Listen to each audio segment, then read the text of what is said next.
la mañana de hoy vamos a estar continuando esta serie y nos encontramos estudiando el capítulo 11 de la epístola a los Hebreos. Y en la mañana de hoy vamos a ver la porción del versículo 13 hasta el 22.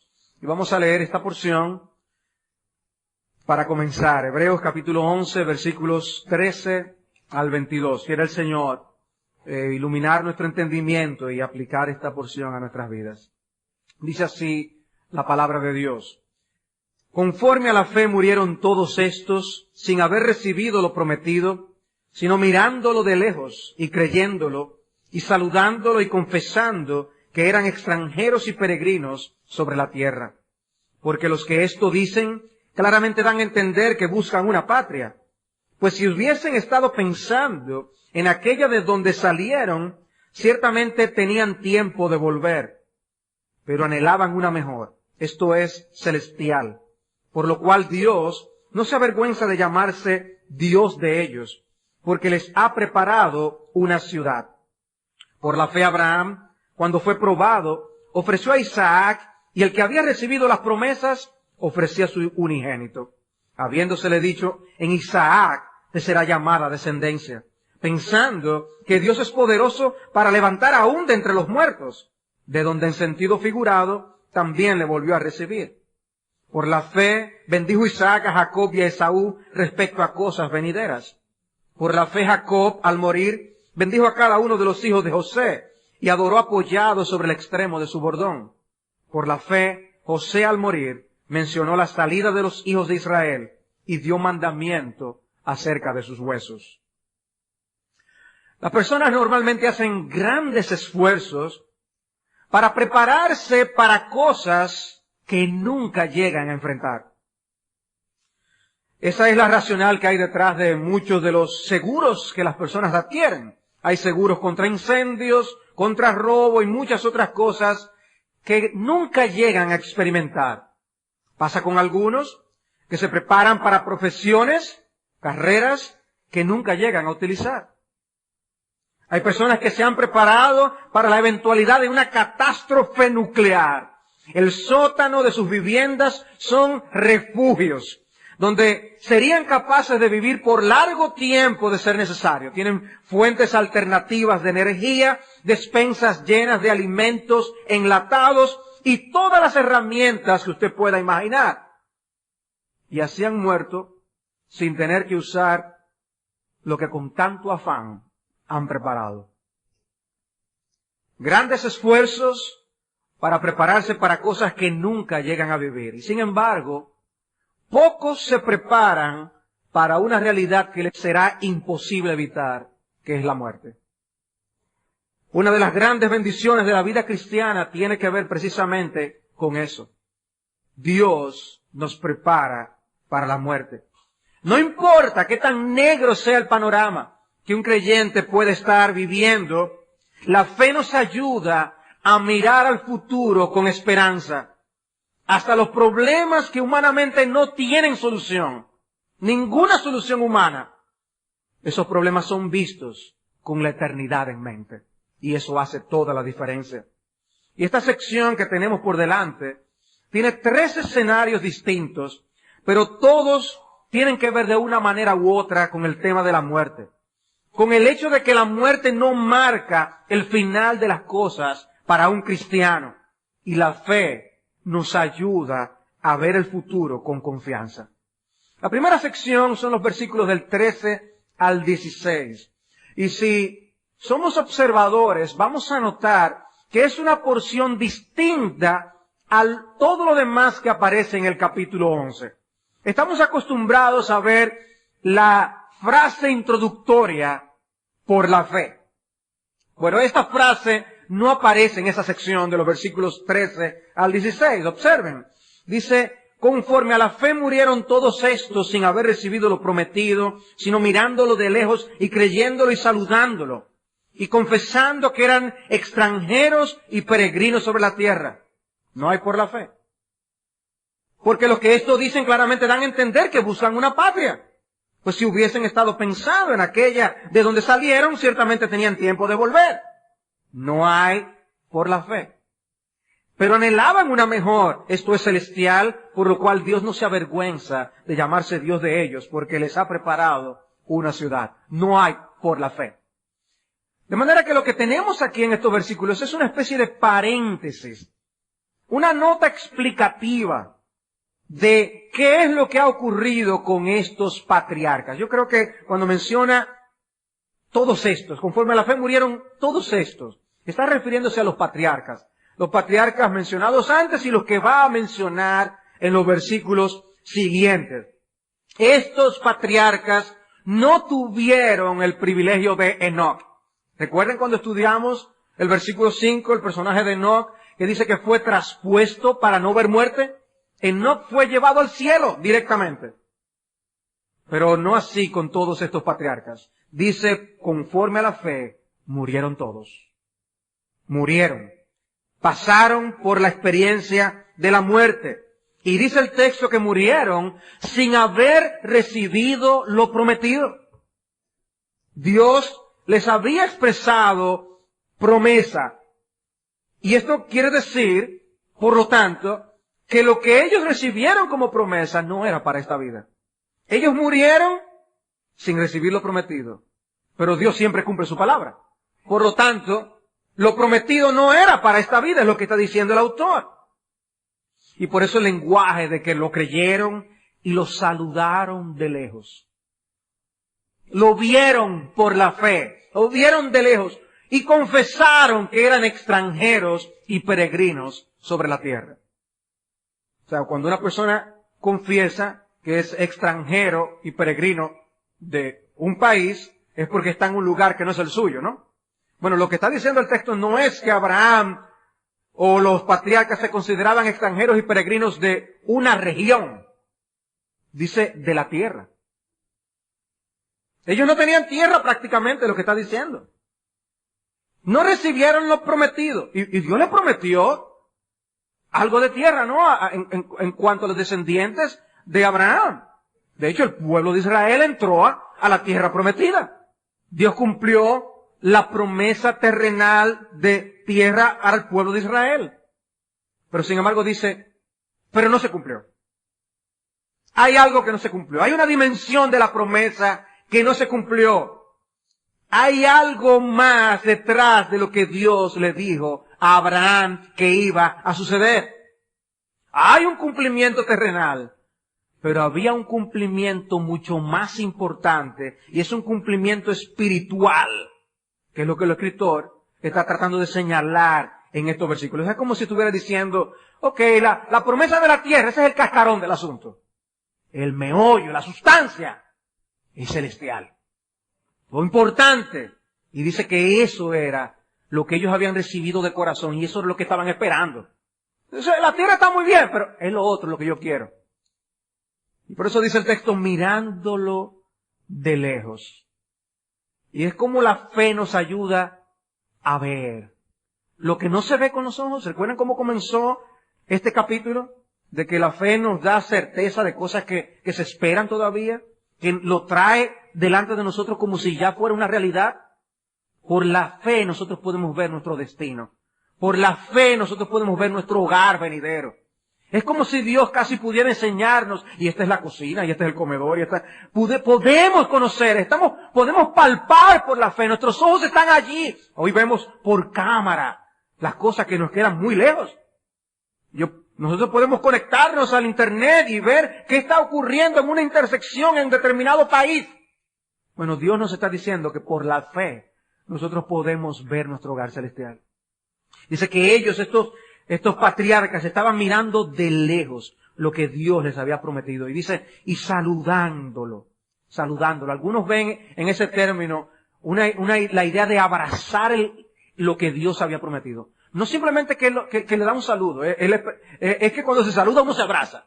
Esa es la idea que está detrás de aquí. Es el integrar lo que yo he visto en la promesa de Dios a mi propia vida. Él había integrado a Abraham la promesa divina a su corazón. Era parte ya de su propio corazón. Él había abrazado esta verdad y vivía por ella. Eso es lo que nosotros también tenemos que hacer. No era simplemente ver las promesas de Dios, contemplar lo que Dios nos ha dado, es hacerlas nuestras estas cosas. Es tan fácil hoy para muchas personas decir, yo creo, yo soy creyente, o yo soy cristiano, pero de ahí a hacer nuestro el asunto es otra cosa. Y fíjense que el tema es cosas que trascienden esta vida.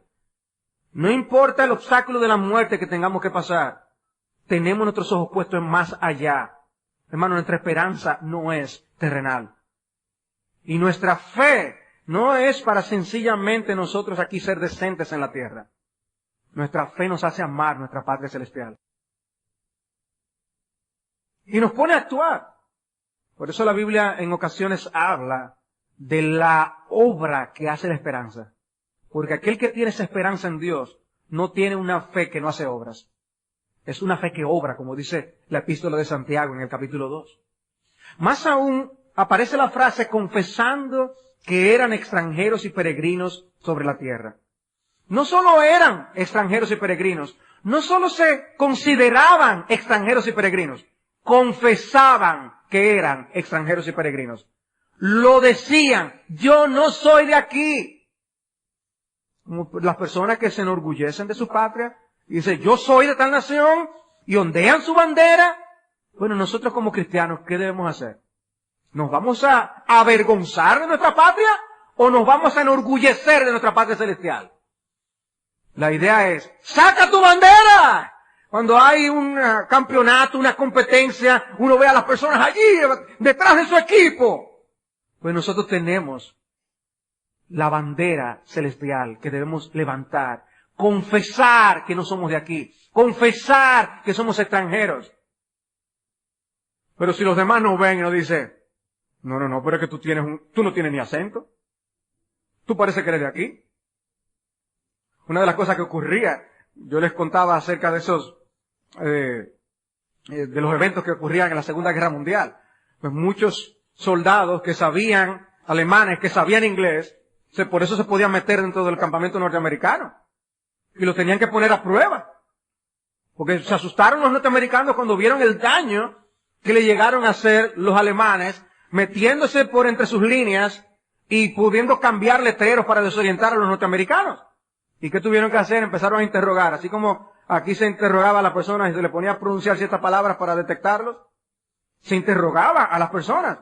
Y algunos llegaron a ser confundidos siendo verdaderamente norteamericanos. Porque el que los estaba interrogando no sabía los datos verdaderos de la geografía norteamericana. Pero pronunciaban ese inglés a la perfección. Y no lo podían notar. ¿Saben qué es lo que pasa con nosotros a veces?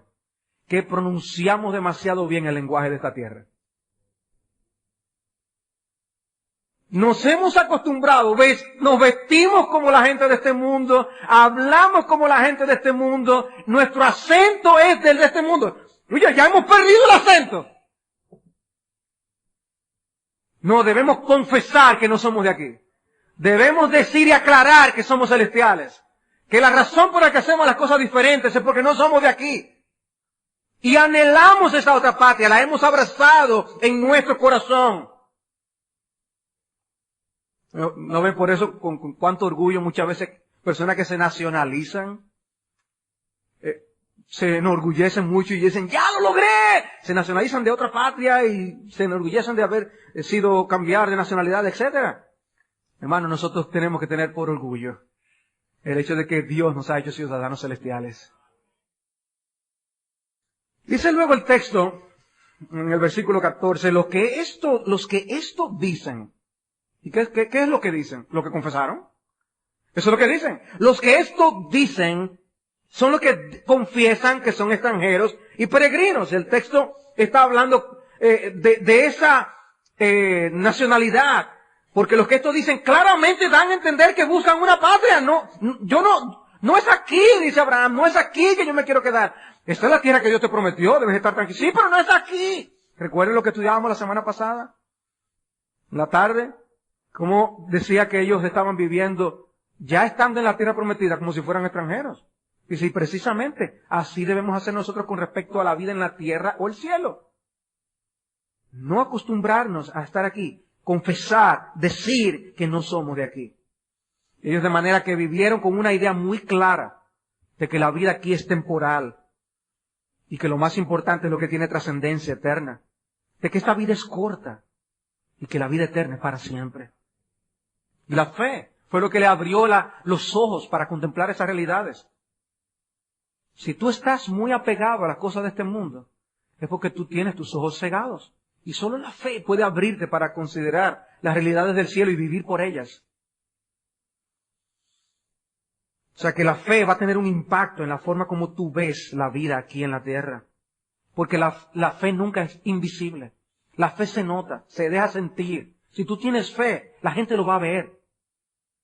Y la forma en que vives lo va a demostrar. Por eso el apóstol Pablo nos manda a poner nuestro corazón en las cosas de arriba, no en las de la tierra. Donde Cristo está sentado. Ese es nuestro Señor. Nuestra meta es Él. Y nada aquí terrenal. Imagínense lo que debió ser para Abraham. Salir de su tierra. Debió sentirse extraño. Quizás extrañaba alguna de las cosas. Él estaba viviendo como un nómada. Dice el texto, decidió vivir como en tiendas. ¿Cuánta seguridad nos brinda estar establecido, no? Pero él no veía eso como su hogar. Y se veía como un nómada. Hermanos, nosotros somos descritos en las Escrituras como nómadas. Y debemos vivir como tales. Pero a veces nos apegamos. Nos encanta tanto la estabilidad que queremos esa estabilidad aquí. Y Dios tiene a veces que quitarnos muchas cosas para que anhelemos la celestial. Donde la orilla y el orín, la polilla corrompen y comen y ladrones minan y hurtan. Pero hermano, ¿qué nos sostendrá para nosotros verdaderamente tener nuestra esperanza en el cielo? No es letra muerta que nosotros memorizamos en nuestras mentes. Es nuestra relación con Dios. Es confiar en Dios. Es decir, yo creo en ti, Señor, y a tus promesas. Es decir, yo quiero estar contigo. Mi meta en la vida es encontrarte a ti. Por eso el salmista dice, yo voy a estar satisfecho cuando yo despierta a tu semejanza. Ese es tu anhelo. Ese es mi anhelo. Tenemos que anhelar esa bendición de estar nosotros con el Señor.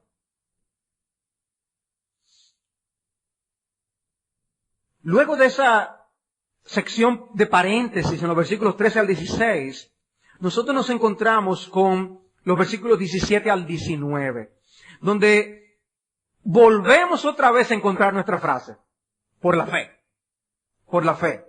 Y vamos a ver allí cómo el autor nos muestra cómo la fe impacta la manera en que enfrentamos las pruebas.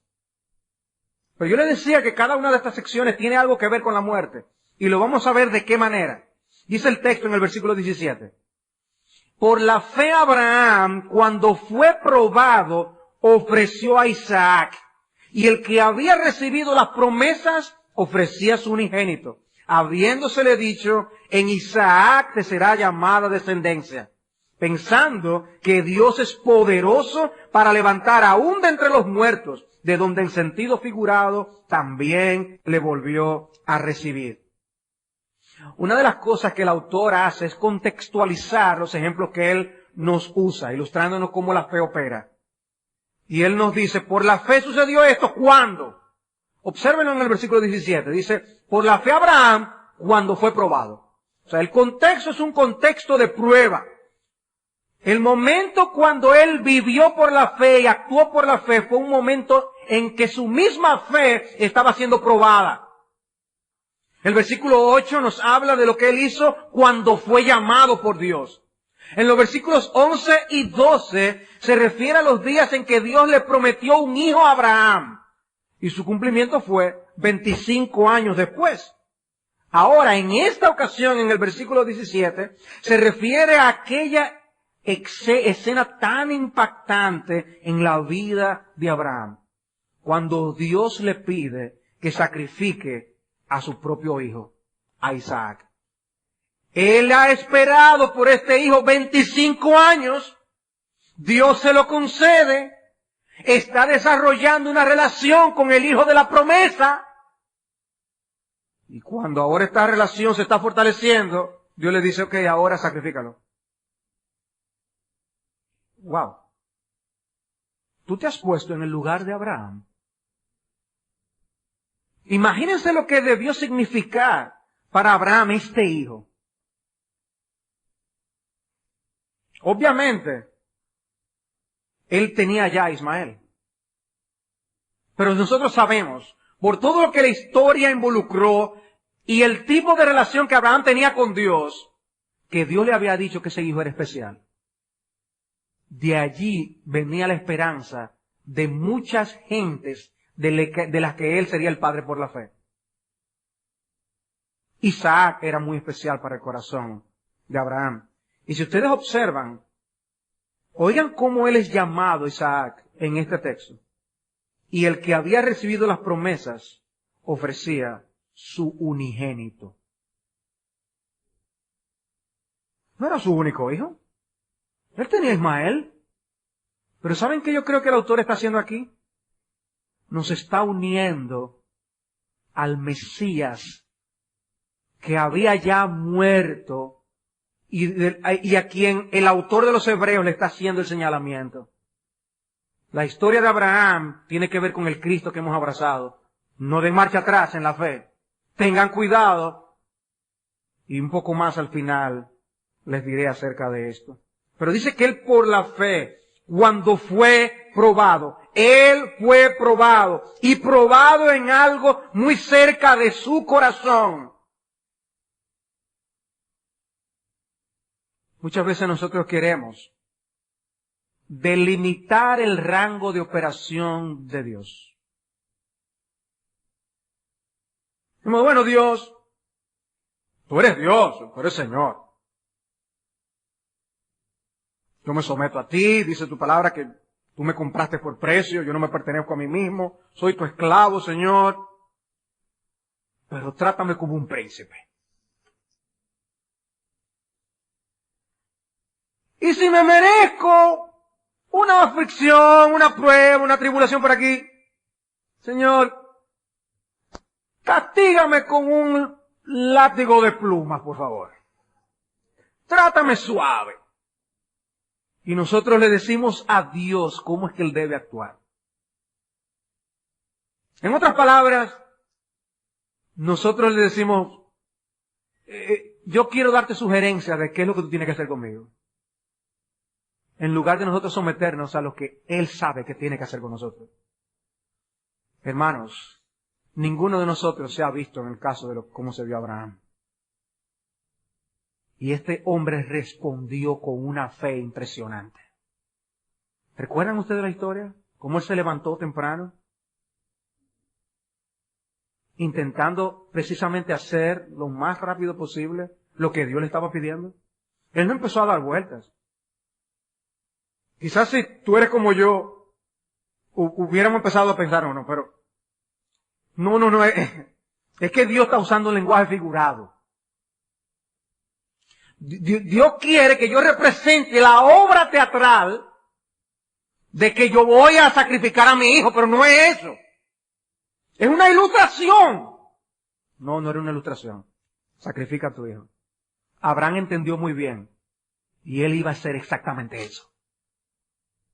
Impresionante. Ahora, él tuvo tiempo para caminar y llegar al sitio donde ellos iban. Y hay todo un proceso de pensamiento que está ocurriendo allí a lo largo del camino. Este hombre obedeció y salió a su tierra, obedeció a la palabra de Dios sin saber a dónde iba. Dios le dice, espera el cumplimiento de la promesa, espera. Y al final Dios le concede el cumplimiento de esta promesa de este hijo amado. Y Dios le dice, ya ahora dámelo. Que de paso nos muestra que nuestros hijos no son nuestros, ¿verdad que no? Que están en las manos de Dios. Y Dios hace su voluntad. Pero no solo con nuestros hijos, sino también con nosotros. Si no, pregúntenle a Job cuando lleguen al cielo. Dios es dueño de nuestras vidas. Y Él es el soberano. Lo mejor es someternos a Él por las buenas. Porque Él nos va a poner a prueba. Va a poner a prueba nuestra fe. como puso a prueba a Abraham. Y el punto es cómo tú y yo vamos a responder a estos eventos cuando lleguen a nuestras vidas. La idea que el pasaje transmite es que sin fe es imposible salir airoso de las pruebas. Las pruebas van a venir, amados. La Biblia lo dice, que Dios prueba a sus hijos, disciplina a sus hijos. Y hay pruebas de todo tipo, que es lo que Santiago nos enseña, como diversas pruebas en Santiago capítulo 1, versículo 2. Hermanos míos, tened por sumo gozo cuando os halléis en diversas pruebas, sabiendo que la prueba de ¿qué? De vuestra fe produce paciencia.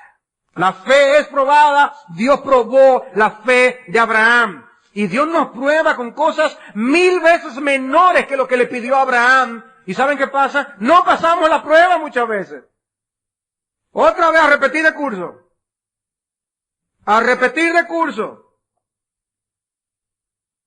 No pasamos la prueba porque no confiamos en Dios. Nuestra falta de fe nos mantiene atrapados para no confiar en lo que el poder de Dios puede hacer.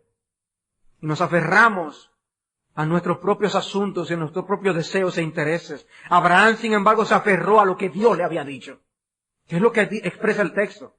Y me encanta la manera como Abraham es descrito en el versículo 17. Dice, el que había recibido las promesas.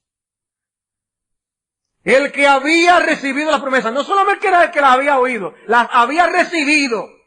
Hermanos, tenemos que recibir las promesas de Dios, de manera que estén tan integradas a nuestro ser, que actuemos por ellas. ¿Qué fue lo que pasó con Abraham? No había mérito alguno en que a él se le hubiera ocurrido hacer algo así por iniciativa propia e inventándose las razones para hacerlo. Por el contrario, le acusaríamos de criminal. Pero él hizo lo que hizo porque Dios se lo dijo. Dios había hablado con él. Sin embargo, estaba él actuando y en medio de esto, él está pensando y razonando por medio de la fe. La razón para obedecer es que Dios me había dado promesa. ¿Por qué yo debo obedecer a Dios en esto que no entiendo? Porque él dice en el versículo 18, y leo aquí este versículo de la Biblia de las Américas, fue a él a quien se le dijo, en Isaac te será llamada descendencia. Fue a él a quien se le dijo eso. Y porque Dios le había dicho eso, él estaba obedeciendo a Dios en esto ahora. Esa promesa Dios se la había dado muchos años antes. Pero era como si Abraham estuviera acabando de escuchar la voz de Dios. En Isaac te será llamada descendencia. En Isaac te será llamada descendencia. Ve y sacrifica a tu hijo. Y él está razonando. Su mente inmediatamente empieza a actuar y a razonar. La fe no anula la razón. Su razonamiento lo que hace es aferrarse a las promesas de Dios. Y es aquí el razonamiento que Abraham está usando. Si Dios me prometió gran descendencia por medio de Isaac y ahora me pide sacrificarlo, es porque Dios lo va a levantar de entre los muertos. ¡Wow! Un razonamiento santificado, él caminando. Yo no sé tú, pero yo me imagino el tipo de ideas que a mí me estarían pasando por la mente en una situación semejante. Abraham iba pensando, Dios lo va a resucitar. Dios lo va a resucitar. ¡Wow! Pero cuando nosotros nos vemos con las puertas cerradas y las cosas no se nos salen como nosotros estamos pensando, ¿qué es lo que nosotros hacemos? Nosotros empezamos a confiar realmente en lo que Dios puede hacer o empezamos nosotros, no, ya no hay remedio, ya esto se acabó. Nos echamos una cama, nada, ni modo. Dios ama a otros, a mí no. O empezamos a razonar por medio de la fe. Para él esa promesa de Dios no había perdido vigencia y se aferró a la fidelidad de Dios. Si Dios lo dijo, podemos darlo por sentado, porque Dios no miente. Son los hombres que dicen a otros cosas que quieren escuchar que no son ciertas. Mira, todo va a salir bien. Esas normalmente son las últimas palabras que una persona escucha. Todo va a salir bien. Con Dios no es así. Cuando Dios promete, Dios cumple. Pero no solo se aferró a la fidelidad de Dios, vemos también que se aferró al poder de Dios. Al poder de Dios. Dice, pensando que Dios es poderoso para levantar aún de entre los muertos. de donde en sentido figurado le volvió a recibir. Fíjense cómo para el creyente ni la muerte constituye un obstáculo para que Dios cumpla su palabra. Y si Dios le estaba pidiendo eso, no, Dios lo va a resucitar. Y cuando él se abrazó a Isaac, después que Dios le dijo, párate, no lo sacrifiques. Dice, era como si estuviera resucitando. En sentido figurado, lo recibió como si fuera de la tumba. Abraham no leyó los últimos libros de teología para conocer acerca de la resurrección. No vivió después de la resurrección de Cristo. Ni siquiera fue testigo de lo que Dios hizo por medio de Elías y de Eliseo cuando las mujeres recibieron a sus muertos mediante resurrección. Pero él confiaba en el poder de Dios y en el señorío de Jesús sobre la muerte. Lázaro, ven fuera. Poder y autoridad sobre la muerte. Y eso es lo que Abraham está diciendo. Dios tiene poder y autoridad sobre la muerte. Y él confió. De manera que imagínense cuando él fue golpeado con este mandamiento, sacrifica a tu hijo. Cayó como una bomba en su corazón. Pero ahí mismo su fe empezó a involucrarse en el proceso de pensamiento. ¿Qué tan rápido se involucra tu fe cuando llegan las pruebas en tu proceso de pensamiento? Dejas las promesas de Dios a un lado y empiezas a depender de ti, a buscar fuerza de ti, a sacar fuerza de abajo, o tú clamas a Dios, Señor, tú estás allí, no has perdido el control, no sé lo que tú estás haciendo, ayúdame a serte fiel. Eso fue lo que hizo Abraham. Porque lo que muchas veces comunicamos es la idea de un Dios impotente. Y lo puse en mis notas con minúsculas. Porque ese Dios no existe. Nuestro Dios es omnipotente. Ese Dios impotente no es el de las Escrituras. El Dios nuestro es omnipotente y fiel. El Dios que hizo todas las cosas con la palabra de su poder. Pero no solamente eso, sino que también da vida y convierte las almas muertas de los pecadores. Y me encanta esta cita de Jonathan Edwards, que dice, yo me atrevo a afirmar que la obra de Dios en la conversión de un alma es una obra de Dios más gloriosa que la creación de todo el mundo material. ¿Y cuántas almas hay aquí convertidas? El poder de Dios. Bueno, Abraham confió en ese poder de Dios, ¿y tú? ¿Y tú? Porque es la misma fe que el Espíritu da para confiar en la palabra de Dios. Y la última sección, los versículos 20 y 22. Ya aquí más directamente nos muestra cómo la fe impacta la manera en que abordamos la muerte. La manera en que abordamos la muerte. Dice el versículo 20, y una vez más, observen nuestra frase, por la fe. Por la fe bendijo Isaac a Jacob y Esaú respecto a cosas venideras. Por la fe Jacob al morir bendijo a cada uno de los hijos de José y adoró apoyado sobre el extremo de su bordón. Por la fe José al morir mencionó la salida de los hijos de Israel y dio mandamiento acerca de sus huesos. Como decíamos, todos estos patriarcas murieron. Pero la fe les llevó a ver aún más allá de la muerte. De dos de ellos se dice explícitamente que lo que hicieron por la fe lo hicieron al morir. Lo hicieron al morir. Llegaron al final de sus días. Pero lo que se registra en la Escritura fue lo que hicieron al morir. A lo mejor tu vida en la fe es corta o larga, pero Dios no ha registrado lo que tú has hecho anteriormente. En tu muerte puedes dar gloria a Dios. Tu manera de afrontar la muerte puede dar gloria a Dios y quedar registrada en los anales del cielo. Hay un énfasis deliberado aquí del autor cuando dice al morir, al morir. Es un énfasis. Pero el primero en orden cronológico es Isaac. Probablemente se enteró de lo que Jacob, el usurpador, hizo con respecto a la primogenitura. Cómo le usurpó la primogenitura a Esaú. Y sin embargo, él no pensaba darle la bendición a él, aunque tuviera ya la primogenitura. Él pensaba darle la bendición a Esaú.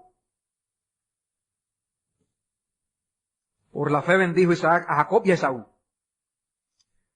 Respecto a cosas venideras. Pero la historia es interesante. Isaac se casa a los 40 años de edad.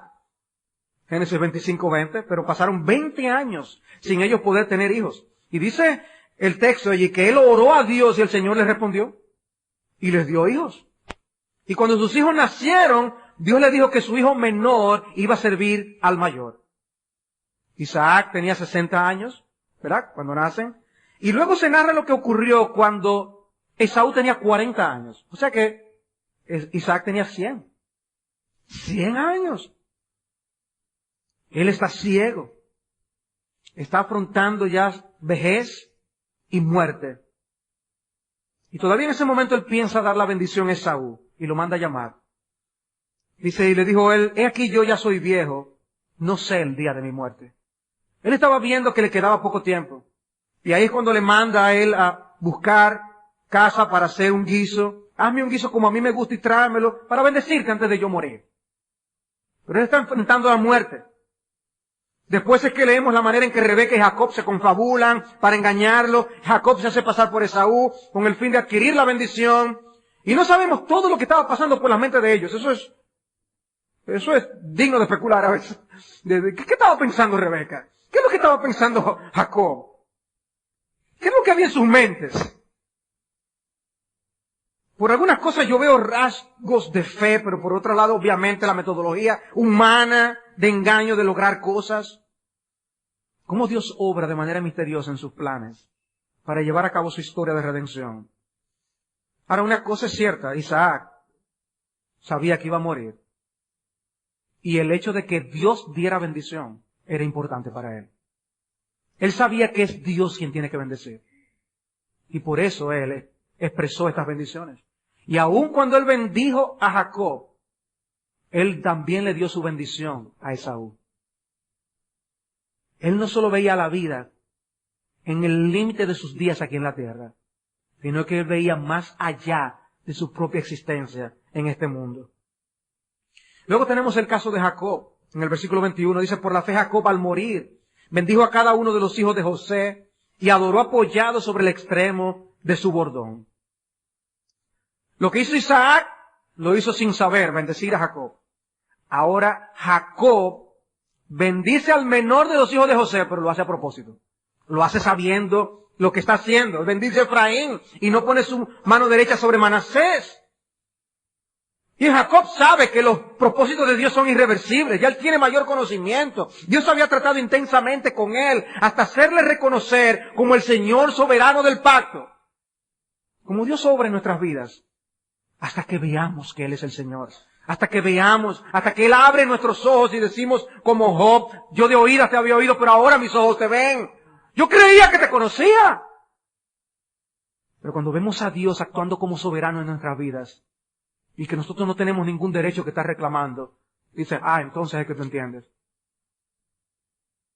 Así fue con Jacob. Él aprendió tantas cosas por la manera como Dios trató con él. Y ahora al final de su vida, ¿qué está haciendo él? Así como él está apoyado sobre su bastón, él está apoyado sobre el Señor. ¡Qué ilustración! Antes se valió de tretas y de engaños para lograr sus intereses. Y ahora está plenamente convencido de que solo Dios es su esperanza. Como joven intrépido y atrevido, confiaba en sí mismo y ahora es otro hombre. Dios lo había transformado. Los planes de Dios son invencibles y Jacob lo sabía. Y ahí está ese hombre ya anciano adorando a su Dios en el momento en que él está a punto de partir. Y luego tenemos el caso de José, versículo 22. Dice, por la fe José al morir mencionó la salida de los hijos de Israel y dio mandamiento acerca de sus huesos.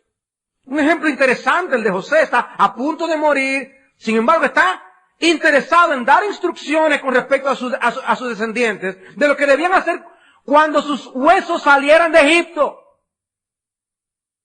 Oigan eso. Por la fe al morir mencionó el éxodo, dice la Biblia de las Américas. Es una referencia a cuando el pueblo de Israel iba a salir en el éxodo con Moisés. Dios le había prometido a Abraham, en Génesis capítulo 15, versículos 13 y 14, ten por cierto que tu descendencia morará en tierra ajena, Egipto, y será esclava allí, y será oprimida 400 años. Y después dice que Dios lo va a librar. ¿Sabía José desde Abraham? ¿Le habían contado lo que Dios había dicho que iba a suceder? Conocía acerca del éxodo. Él se aferró tanto a esa palabra de Dios, que él dijo, por cierto, cuando ustedes se vayan, llévense mis huesos. No lo dejen aquí en Egipto. Él creyó la promesa de Dios, se aferró a ella de todo corazón. Era como si lo pudiera estar viendo el día que iban a salir de Egipto. Y eso que en ese momento tenían buena relación con el faraón.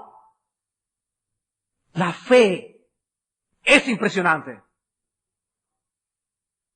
Porque es de Dios. Es Dios que nos hace actuar más allá de nuestra fuerza, más allá de lo que tú y yo somos.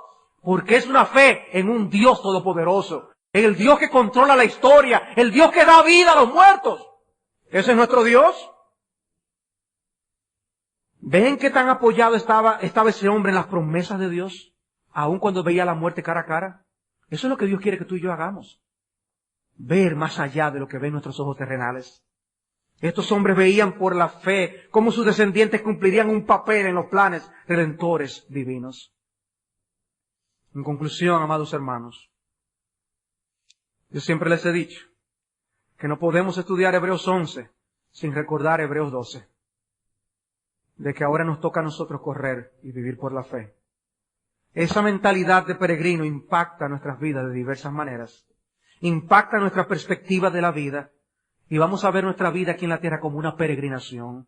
Como dice el apóstol Pedro, conducíos en temor todo el tiempo de vuestra peregrinación. Hermanos, nosotros no estamos aquí para siempre. No vivamos como si nos vamos a quedar aquí para siempre. Invierte en el reino de los cielos, haz tesoros en los cielos. Por eso es lo que cantábamos, sal Abraham. Porque el que deja padre, madre, hijo, hija, dice, le vamos a dar más. Dice, y vida eterna, dice Cristo. Esa es la promesa del Señor. En el Salmo 119, versículo 19, David se identifica a sí mismo con la expresión, forastero soy yo sobre la tierra. Un forastero, yo no soy de aquí. Y así debemos pensar nosotros. Este pensamiento también impacta la visión que tenemos de las posesiones materiales. En 1 de Crónicas 29, 14 y 15, David está diciendo, ¿quién soy yo y quién es mi pueblo para que te pudiésemos ofrecer cosas semejantes? Porque el pueblo había traído de todo para hacer la casa del Señor. Todo es tuyo y de lo recibido de tu mano te damos. Porque nosotros, extranjeros y advenedizos, somos delante de ti, como todos nuestros padres, y nuestros días sobre la tierra, cual sombra que no dura. Ven, dice, ¿qué es esto que te hemos ofrecido, Señor? No es nada, porque no somos de aquí. Por un lado también impacta nuestra visión del pecado. Dice Pedro, yo os ruego como extranjeros y peregrinos que os abstengáis de los deseos carnales que batallan contra el alma. Hermanos, no nos acomodemos a cómo están las cosas en este mundo. Son deseos carnales según este mundo. Como peregrinos y extranjeros que no somos de aquí, nuestros deseos deben ser distintos. No andemos en las fiestas de este mundo. Dice, controla tus deseos. Abstente de esos deseos carnales. No te entregues a la satisfacción de esos deseos. Porque tú no eres de aquí. Vive diferente. Ellos anhelan esas cosas. Viven hablando de esas cosas. Defendiendo esas cosas. Dice, pero tú y yo, dice Pedro, debe ser diferente. También impacta nuestra perspectiva de la muerte. Y poder nosotros decir con el apóstol Pablo, para mí el vivir es Cristo y el morir es ganancia. Dice, de ambas cosas yo estoy puesto en estrecho, estar aquí, pero también teniendo deseo de partir y estar con Cristo, lo cual es muchísimo mejor. Tiene que impactar nuestra perspectiva de la muerte, porque es a nuestro hogar celestial que iremos. Como esa niña que cuando oyó a su mamá decir, no, hemos perdido a tu padre. Perdido, pero él no está con Cristo. Si está con Cristo, ¿no está perdido?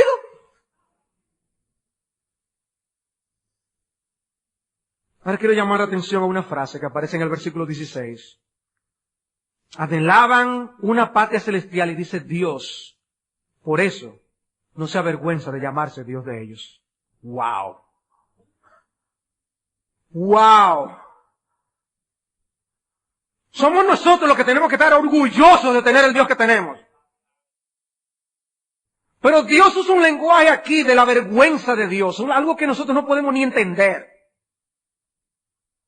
Y usando ese lenguaje dice, Dios se enorgullece de algunos cuando tienen esa fe en el porvenir y en la eternidad y no están aquí aferrados a las cosas terrenales. Dice que entonces Dios no se avergüenza de llamarse Dios de ellos. Y Dios lo tomó tan en serio que Dios, en lugar de decir muchas veces su nombre, dice, no, yo soy el Dios de Abraham, el Dios de Isaac y el Dios de Jacob. Se enorgullecía en ellos. Y yo me pregunto si Dios puede enorgullecerse en nosotros y decir, yo soy el Dios de fulano, de fulana, de sutano. Yo soy el Dios de Él. Yo soy el Dios de Él. Somos nosotros que debemos decir, yo soy un hijo de Él. Pero es Dios que dice, yo soy su Dios. Hermanos, eso es impresionante. Al Dios de Abraham lo oro. Al Dios de Abraham lo oro. Gloria a Dios. Qué bendición tan grande. Dios comprometido por la eternidad, y Cristo explicando de eso dice, Dios no es Dios de muertos sino de vivos. Porque Dios continuaba teniendo relación de amistad con Abraham, con Isaac y con Jacob. Ya Isaac no tenía que salir al campo a meditar porque estaba en la presencia de Dios. Y finalmente, ¿recuerdan lo que hizo Abraham? Que levantó el cuchillo para sacrificar a su hijo. Y estaba dispuesto a sacrificar a su unigénito. Y yo le decía que esa era una figura de Cristo. Porque Dios sí entregó a su hijo unigénito. Y el cuchillo de la ira de Dios sí fue clavado en la persona de Jesús. Porque alguien tenía que ocupar el lugar de los pecadores. Y Cristo lo ocupó. ¿Recuerdan lo que apareció cuando Abraham no sacrificó a su hijo? Que apareció un carnero que luego fue utilizado como ofrenda para Dios. Dios proveyó un cordero. He aquí el cordero de Dios que quita el pecado del mundo, Jesucristo. Cree en Jesucristo y serás salvo. Cree en el Señor Jesucristo y Él perdonará todos tus pecados y te dará la fe de Abraham, la fe de Isaac y la fe de Jacob. Y ahora empezarás a ver la vida con otros ojos.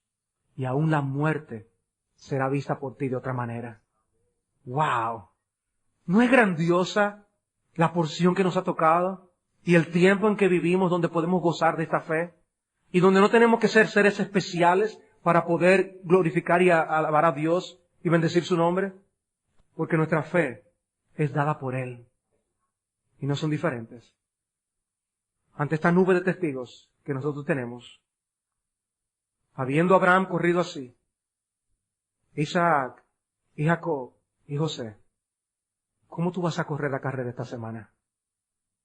¿Cómo tú vas a correr? ¿Qué decisiones tú tienes que tomar?